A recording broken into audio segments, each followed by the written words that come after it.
Fifth point, fifth question. నీటిపారుదల శాఖ కాలువ కోసం భూమిని ఎలా స్వీకరించి మరియు ఈ ప్రక్రియలో ఎలా రాయాలి? ఓకే, ఫస్ట్ మనం బ్రీఫ్ నోట్ చేసేద్దాం దీని మీద. Just brief note on land acquisition. First ఏం చేస్తారు? ఈ నీటిపారుదల శాఖ వారు అయినా సరే, లేదా PWD department, public work department వారు, లేదా ఇతర ఆర్ఎండ్బి డిపార్ట్మెంట్ వారు ఎవరైనా సరే, వాళ్ళు సంబంధిత ఎవరికి? ఏఎల్ఓ గారికి, ఎల్ఏఓ ల్యాండ్ అక్విజిషన్ ఆఫీసర్కి మాకు పలానా సర్వే నెంబర్లో పలానా ఎక్స్టెంట్, పలానా హద్దులు కావాలనే విధంగా మోకపైన హాజరయ్యి, అదే మోకపైన జరిగిన అది హద్దులు పాత్ర అన్నమాట. మోకపైన హద్దులు పాటించి, వింటున్నావా? మోకపైన హద్దులు పాటించి ఈ సర్వే నెంబర్లో పలానా అప్రాక్సిమేట్గా నాకు ఇంత ఎక్స్టెంట్ కావాలి అని చెప్పేసి అడుగుతారు. ఒక పట్టిక రూపంలో తయారు చేసి దాన్ని ఒక మ్యాప్లు తయారు చేసి ఎవరు పంపిస్తారు? ఏఎల్ఓ ఆఫీస్లో పంపిస్తారు.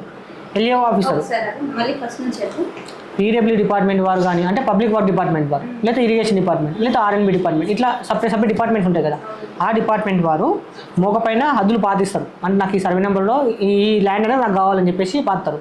అప్రాక్సిమేట్గా ఈ సర్వే నెంబర్లో ఉండొచ్చు అని చెప్పేసి, అప్రాక్సిమేట్గా ఇంత ఎక్స్టెంట్ ఉందని చెప్పేసి ఒక పట్టిక రూపంలో తయారు చేసి ఆ పట్టికను మొత్తము ఎవరికి ఇస్తారు? ఎల్ఏఓ ల్యాండ్ అక్విజిషన్ ఆఫీసర్కి ఇస్తారు. ఆ ల్యాండ్ అక్విజిషన్ ఆఫీసర్ ఏం చేస్తాడు? డ్రాఫ్ట్ నోటిఫికేషన్ ఇస్తాడు. అంటే వార్తాపత్రికలో ప్రచురణ చేస్తాడు. మాకు ఇట్లా సర్వే నెంబర్లో మేము ల్యాండ్ అక్విజిషన్ చేసుకోబోతున్నామని చెప్పేసి ప్రచురణ చేసి సర్వే డిపార్ట్మెంట్ వారికి సర్వే చేయమని చెప్పేసి ఆదేశాలు జారీ చేస్తాడు. ఎవరు? ఎల్ఏఓ. ఇప్పుడు ఎవరి దగ్గర ఉంది ఫైలు? సర్వే దగ్గరకు వచ్చింది. సర్వేలో ఏం చేస్తారు? మోకపైన వెళ్ళి మొత్తం సర్వే జరిపేసి మొత్తం అది ఏ సర్వే నెంబర్లో ఉందని చెప్పేసి మ్యాప్లు తయారు చేసేసుకొని దానికి సంబంధించిన తాత్కాలిక ఎఫ్ఎంబీలు 2, శాశ్వతమైన ఎఫ్ఎంబీలు 3, దాంతోపాటు అనుబంధ సేత్వాలు ఉంటాయి కదా, చేయాలి కదా, అనుబంధ సేత్వాలు కూడా పొడి పని చేసినప్పుడు వాటిని కూడా దానికి సంబంధించి ఎన్ని ఉంటే అన్ని చేసేసి దాంతోపాటు ఆర్ఎస్ఆర్ నకలు అటాచ్ చేయడం జరుగుతుంది. ఆర్ఎస్ఆర్ అంటే దానికి సంబంధించిన డీటెయిల్స్ ఉంటాయి అనమాట. సర్వే నెంబర్కి సంబంధించిన డీటెయిల్స్ మొత్తం అటాచ్ చేసేసి ఈ తాత్కాలికమైన స్కెచ్లు, శాశ్వతమైన స్కెచ్లు అన్నీ కలిపి ఎవరికి ఇస్తారు? ఎల్ఏఓ ఆఫీసర్ పంపిస్తాడు. ఎల్ఏఓకి పంపిస్తాడు. ఆ ఎల్ఓ ఏం చేస్తాడు? టెంటేషన్ శాంక్షన్ చేస్తాడు. టెంటేషన్ అంటే చూసి, టెంటేషన్ శాంక్షన్ అక్కడ వర్డ్ ఉంది, దానికి మీనింగ్ మనకు తెలియదు. టెంటేషన్ శాంక్షన్ చేసి ప్రీ స్క్రూటినీ చేయమని చెప్పేసి మళ్ళీ సర్వేకి పంపిస్తాడు. ప్రీ స్క్రూటినీ చేయమని సర్వేర్ ఏం చేస్తాడు?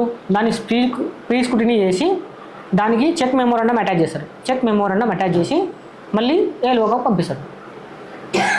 ఏఎల్ఓగా పంపిస్తే ఏఎల్ఓ గారు డ్రాఫ్ట్ నోటిఫికేషన్ ఇచ్చేస్తాడు. డ్రాఫ్ట్ డిక్లరేషన్ జరిపి